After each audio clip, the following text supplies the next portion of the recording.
Quentin tightened his scarf as the wind howled through the narrow streets of his neighborhood. Snowflakes clung to his eyelashes, and his breath came out in visible puffs. The winter storm had coated everything in a thick, heavy blanket of white, turning the sidewalks into treacherous paths and burying parked cars under mounds of snow. He adjusted his grip on the worn-out shovel in his hands and glanced down the street. A few driveways had been cleared, but most were still untouched. He knew he had to shovel his own first. His mom had made that clear before she left for her double shift at the diner, but his eyes kept drifting toward the house at the very end of the street. It was the oldest house on the block, a small, weathered home with a sagging front porch and a chimney that always seemed to be puffing out a thin stream of smoke. Mrs. Whitmore lived there alone. Quentin didn't know much about her. She was old, that much was obvious. Her back was curved, and she walked with a slow, careful step whenever he saw her outside. She never had visitors, and her car hadn't moved all winter. He had seen her a handful of times over the years, usually tending to her small garden in the warmer months, but they had never exchanged more than a polite nod. Now, with the snow piled up high on her walkway, he wondered if she had anyone to help her. With a sigh, he turned back to his own driveway and got to work. The first few shovelfuls were always the hardest, but as he got into a rhythm, the work became easier. The cold seeped into his gloves, but he ignored it. Half an hour later, his driveway was clear, and he leaned on his shovel, catching his breath. His muscles ached, but his eyes once again landed on Mrs. Whitmore's house. He didn't have to do it. No one had asked him to, but something in his chest told him he couldn't just leave it like that. With a deep breath, he trudged toward her house, shoveling a path up to her front door. He worked quickly, pushing the heavy snow aside, feeling the strain in his shoulders.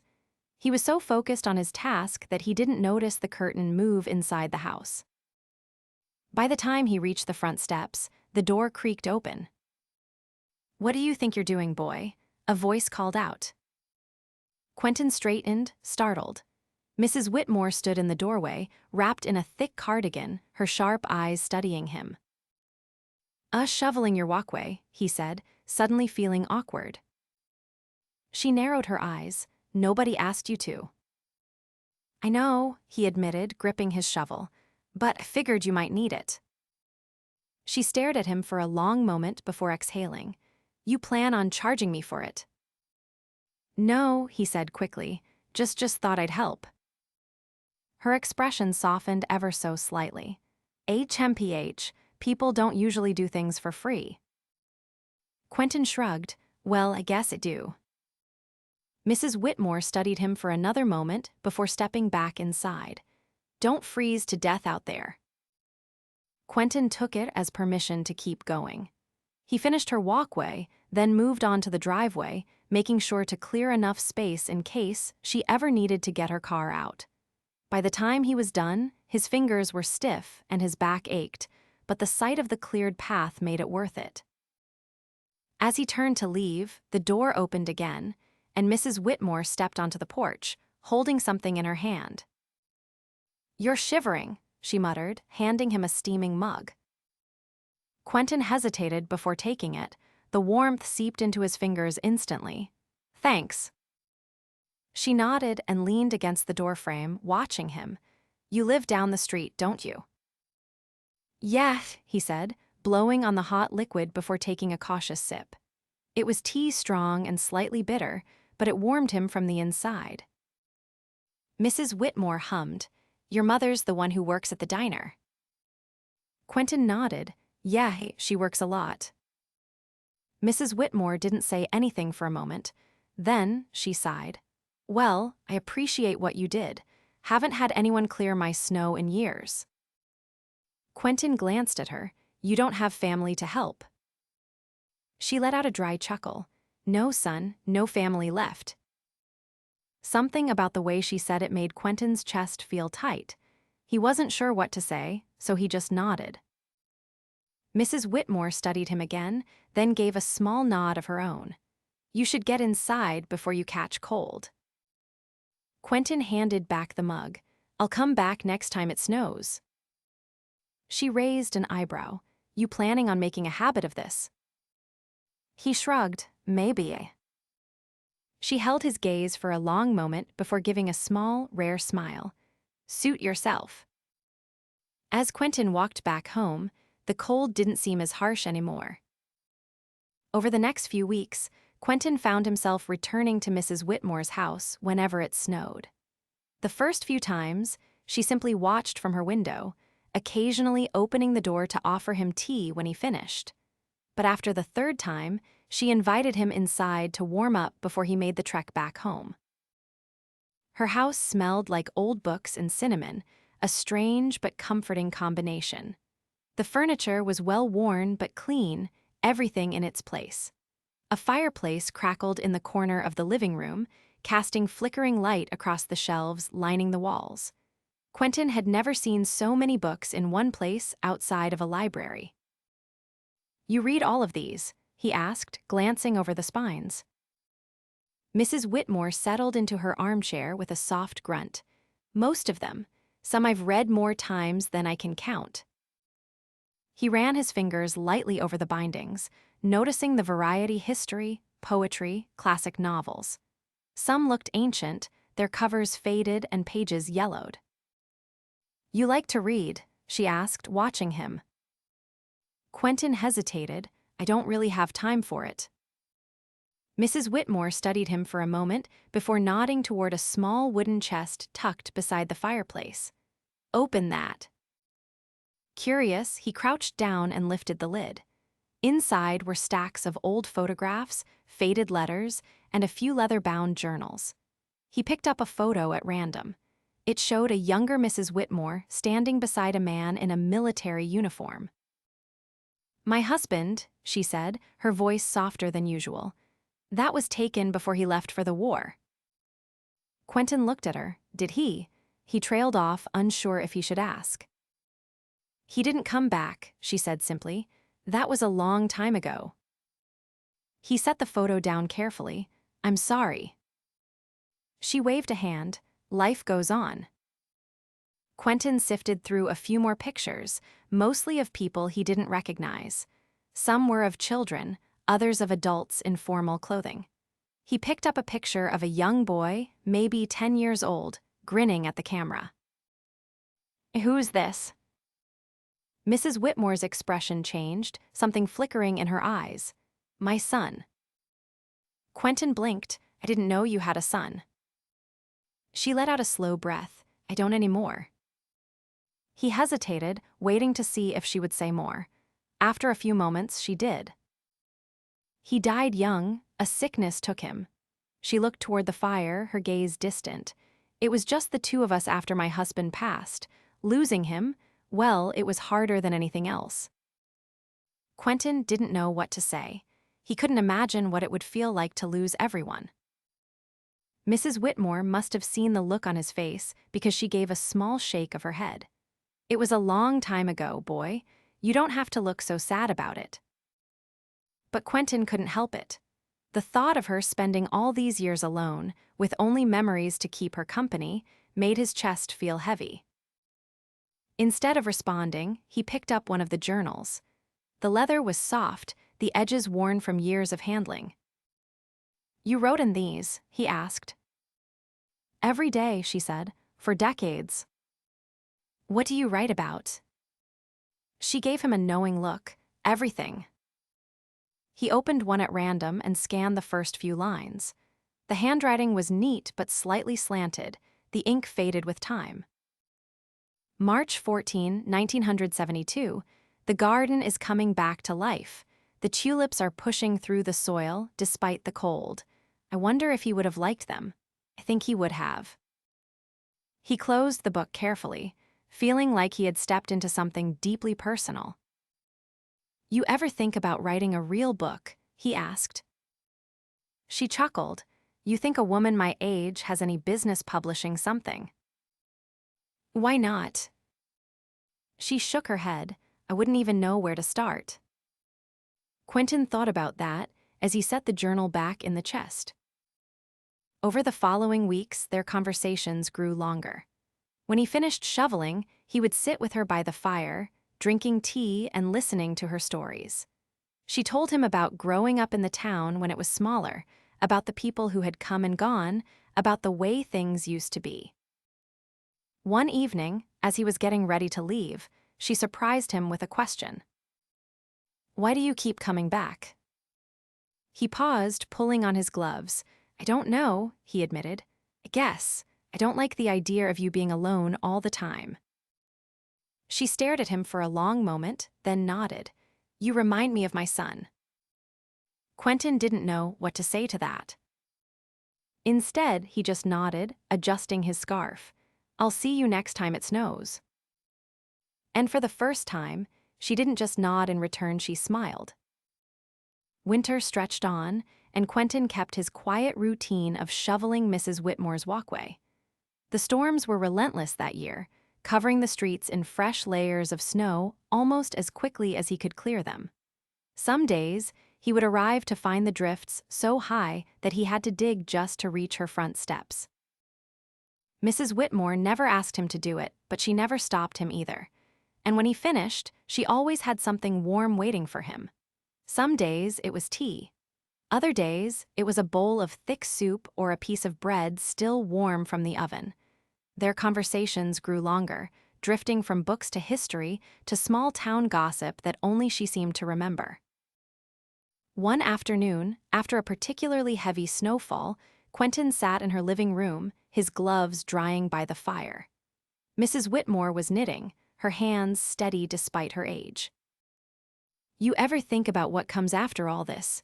she asked, not looking up from her work. He frowned. "After what?"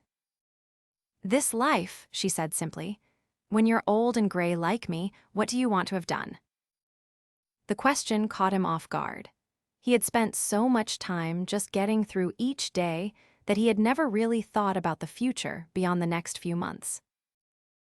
"I don't know," he admitted.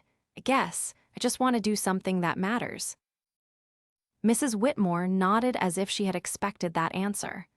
"Good," she said, "because too many people waste their years chasing things that don't." Quentin thought about that for a moment. "What about you?" She paused, her needles stilling for just a second before she resumed knitting.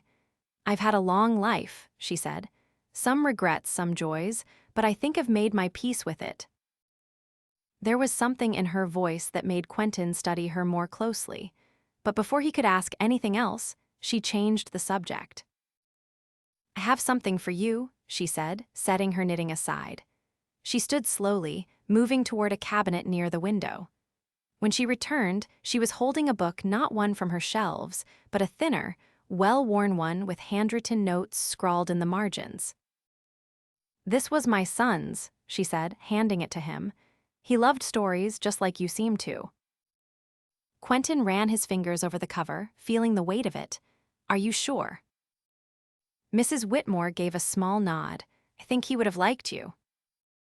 It was the closest she had ever come to saying he reminded her of him. Quentin didn't know how to respond, so he just held the book carefully, as if it were something fragile. That night, he read the first few pages. The handwriting was neat, the words full of a young boy's imagination. It was a story about a traveler who roamed the world, searching for something he didn't understand. Winter dragged on, and Quentin kept coming back. But then, one morning, something changed. He arrived at Mrs. Whitmore's house after another snowfall, but the curtains were drawn and the house was silent. He knocked, waited, then knocked again. "Nothing." A strange, uneasy feeling settled in his chest. Mrs. Whitmore was always up early, always watching from the window or waiting with tea when he finished shoveling. He hesitated only a moment before stepping around the house to check the back door. It was locked, just like the front. He peered through the glass, but the house seemed still. Worry gnawed at him. He knew she lived alone. If something had happened. He hurried back to the front, debating what to do. He could call for help, but he didn't have a phone on him. He could try knocking again, but he already knew she wouldn't answer. Before he could decide, a voice called out. Something wrong. Quentin turned to see Mr. Dawson, one of the neighbors, walking down the street with his dog. "I think something's wrong with Mrs. Whitmore," Quentin said, his breath coming faster than it should have. "She's not answering." Mr. Dawson's brow furrowed. "She always answers." Together, they knocked again, called her name, but still nothing. It was Mr. Dawson who finally made the call, and when the paramedics arrived, Quentin stood frozen as they entered the house. Minutes stretched into what felt like hours. Then, one of the paramedics stepped back out, shaking his head. "She passed in her sleep," he said gently. Quentin felt something sink in his chest. The rest of the day passed in a blur. He stood outside as people came and went, as neighbors whispered, as the snow continued to fall. Mrs. Whitmore was gone, just like that. That night, he sat in his room, staring at the book she had given him. He ran his fingers over the cover, flipping through the pages, seeing the words her son had written all those years ago. He had never thought about what it would be like without her sitting by the fire, without her voice filling the quiet spaces of her old house. The next few days were quieter than he had ever known them to be. Her absence settled over the neighborhood like a shadow. And then, just when he thought the story had ended, something unexpected happened. A letter arrived. It was official-looking, addressed to him. He opened it, his hands shaking slightly as he read the words. Mrs. Whitmore had left something for him in her will. Quentin sat on the edge of his bed, the letter trembling slightly in his hands. He read it again, his eyes tracing over the words carefully, as if expecting them to change. Mrs. Whitmore had left something for him in her will. The letter had come from a lawyer's office in town, informing him that he needed to schedule a time to come in and discuss the details. There was no explanation of what exactly she had left him, only that it was important and needed to be handled properly. His mother noticed his expression as she passed by his room. "What's that?" she asked, drying her hands on a dish towel. Quentin hesitated, then held out the letter. She took it, reading it in silence. When she finished, she looked at him with a mixture of surprise and something else he couldn't quite place. "She left you something." "That's what it says," Quentin replied. His mother exhaled, pressing the letter against her palm. "You spent a lot of time helping her," she said thoughtfully. "Maybe she wanted to thank you." Quentin nodded, though the idea of Mrs. Whitmore making plans about him without ever saying anything felt strange. He had shoveled her walkway because it felt right, not because he expected anything in return. 2 days later, he sat in a quiet office downtown, across from a man in a neatly pressed suit. The lawyer, Mr. Holloway, adjusted his glasses before pulling out a folder and flipping it open.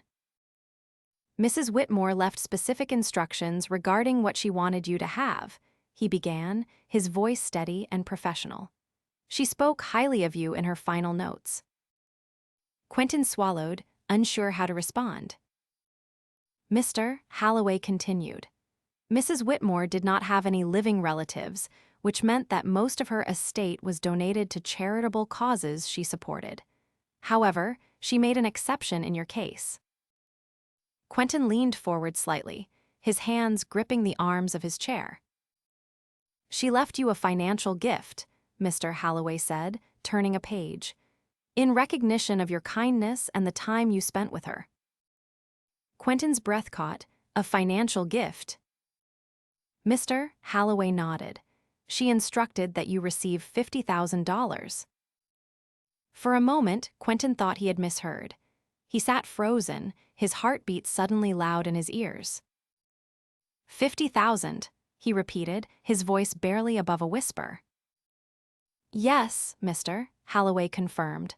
Mrs. Whitmore was very clear that you were to have this money. She wanted you to use it for your future." Quentin couldn't speak. His mind raced, struggling to comprehend what had just been said. Mr. Holloway continued, flipping another page. Additionally, she left a note for you, a personal message. He slid an envelope across the desk. Quentin stared at it before slowly reaching out. His fingers felt numb as he picked it up and unfolded the letter inside. The handwriting, though slightly shaky, was unmistakably hers. Quentin, by the time you read this, I'll be gone. I don't want you to feel sad about it. I lived a long life, and I made my peace with it. You didn't have to shovel my walkway, but you did. You didn't have to sit with an old woman and listen to her stories, but you did. You gave me company when I had none, and for that, I am grateful. I want you to use this money for something good. Don't waste it. Don't let it slip through your fingers. Use it to build something for yourself. I think you have a good heart, and I want to see it take you somewhere. Thank you for everything. Evelyn Whitmore. Quentin read the note twice, his vision blurring slightly at the edges. Mr. Holloway gave him a moment before speaking again. The funds will be transferred to you as soon as you're ready. There are no conditions attached. It is yours to do with as you wish. Quentin wasn't sure what to say. He had never had money like that before. His family had always struggled, his mother working long shifts just to keep food on the table and the bills paid. The idea that, suddenly, he had $50,000 felt unreal. He cleared his throat. She didn't have to do this, he murmured. No, Mr. Holloway agreed, but she wanted to. Quentin left the office in a daze, the letter still clutched in his hand. The cold air outside barely registered as he walked home, his mind racing. That night, he sat at the kitchen table, the check resting in front of him. His mother stood beside him, her eyes filled with an emotion he couldn't quite name. She really left this for you, she murmured, shaking her head slightly. I never would have expected it. Quentin nodded. Me neither. His mother pulled out a chair and sat beside him. What are you going to do with it? He didn't know, not yet. But he knew one thing for certain. He wasn't going to waste it. Quentin sat at the kitchen table long after his mother had gone to bed, staring at the check in front of him. The weight of it felt heavier than just a piece of paper. It was responsibility, an opportunity, and a reminder of someone who had believed in him more than he had expected. He had never had money like this before. The idea of spending it recklessly never even crossed his mind, but deciding how to use it wisely was another challenge entirely. He thought about the things his mother had struggled with: rent, groceries, bills that always seemed to stretch beyond their means. Part of him wanted to hand her the check and tell her to use it for whatever she needed, but he knew she would never accept it. Mrs. Whitmore had left it for him, for his future. He owed it to her to make it count. The next morning, after tossing and turning through a restless night, he made a decision. Instead of rushing into anything, he would take time to think it through. He would be careful, smart. One thing he knew, for sure, he wasn't going to let it sit there untouched. The days passed, and winter slowly loosened its grip. The snow that had once covered the streets began to melt, leaving behind slick sidewalks and patches of stubborn ice. The town felt different without Mrs. Whitmore's presence, quieter in a way he hadn't noticed before. Quentin continued his usual routine, helping his mother when he could, taking on extra hours at the grocery store where he worked part-time. The check remained safely tucked away, but the thought of it was never far from his mind. One afternoon, as he stocked shelves at the store, a familiar voice pulled him from his thoughts. I heard about what Mrs. Whitmore left you. He turned to see Mr. Dawson standing a few feet away, scanning a box of canned goods. The older man had always been kind in a distant, neighborly way, but today his expression held something different: curiosity, maybe even approval. Quentin nodded. Yes. Mr. Dawson placed a few cans in his cart before glancing at him again. You figure out what you're going to do with it. Not yet, Quentin admitted. I don't want to waste it. Mr. Dawson hummed thoughtfully. That's smart.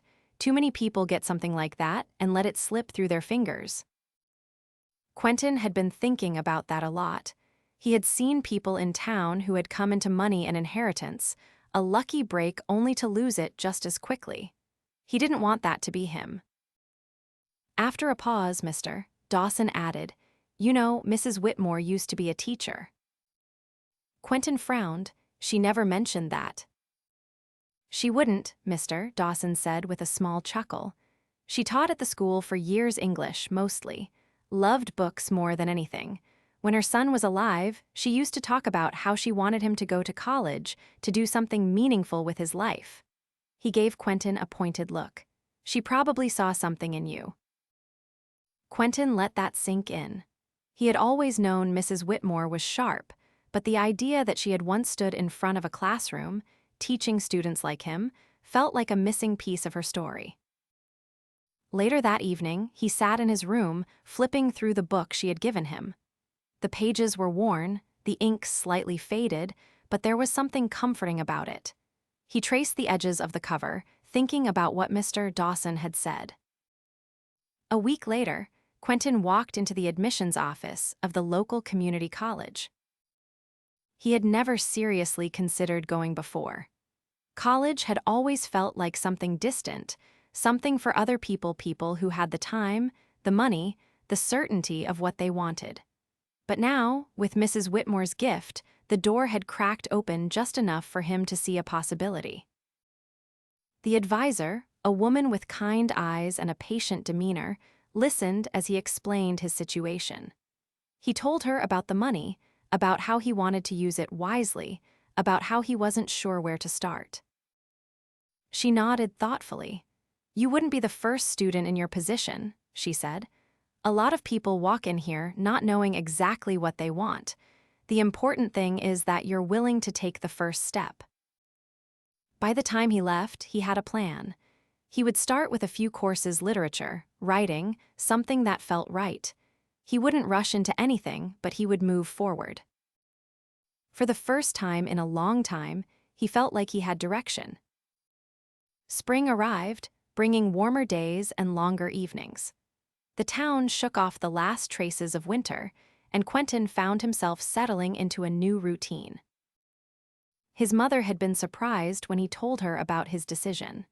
She had always encouraged him to think about his future, but she had never pushed, knowing how much they had struggled just to stay afloat. When he told her he was enrolling in classes, she had simply nodded, pride shining in her eyes. "You're making the right choice," she had said. As the weeks passed, Quentin found himself thinking about Mrs. Whitmore often. He wondered what she would say if she knew he had taken her advice, if she would approve of how he was using her gift. One evening, he walked past her house, now empty and quiet. The windows were dark, the garden untouched since the last heavy snow. The sight of it filled him with a strange mix of sadness and gratitude. He stopped at the edge of the walkway, taking a moment to just stand there. "Thank you," he murmured. The wind carried his words away, but he liked to think that, somehow, she had heard them.